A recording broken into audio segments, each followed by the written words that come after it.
eksenang bumibida sa social media. Ang mga eksenang pag-uusapan ngayong araw na siguradong Insta-updated ka. Insta-scoop, Insta-spotted, Insta-connect. Sa eksena Roundup, Insta-breakup, Sara Geronimo at Mateo Gudicelli nagkakalabuan na. Di naman daw maiiwasan ng magkatampuhan ng dalawang taong nagmamahalan. Ito ang inamin na Sara kay Vice Ganda sa show ng huli nang tanungin siya tungkol sa di umano'y tampuhan nila ni Mateo. Dahil dito, kaagad na binigyan ng ibang kulay ang naging pahayag ng pop princess lalo na't di nakadalo ang boyfriend sa premiere night ng pelikula nila ni Piolo Pascual na The Breakup Playlist kamakailan. Sa panayam naman ni Mateo kay Nerissa Almo sa pep.ph, ito ang pinabulaanan nito at sinabing proud siya sa kanyang girlfriend. Walang tampuhan. I'm really proud of her. She's like coming out of her comfort zone. She's becoming the person she wants to be. Dagdag ng aktor.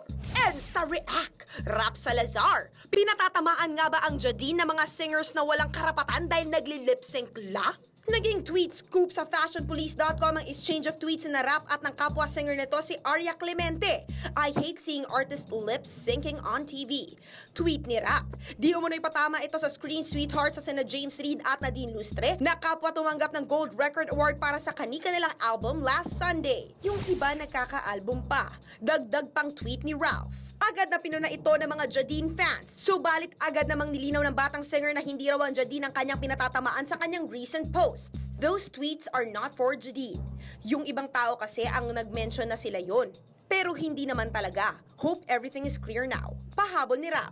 Insta update! Chris Aquino, bumuelta!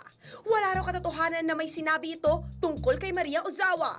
Ilang lalaki na ba ang gumamit sa kanya? Ito raw ang naging sagot ni Chris sa Manila Link correspondent na si Callie Hervera last Sunday, July 6.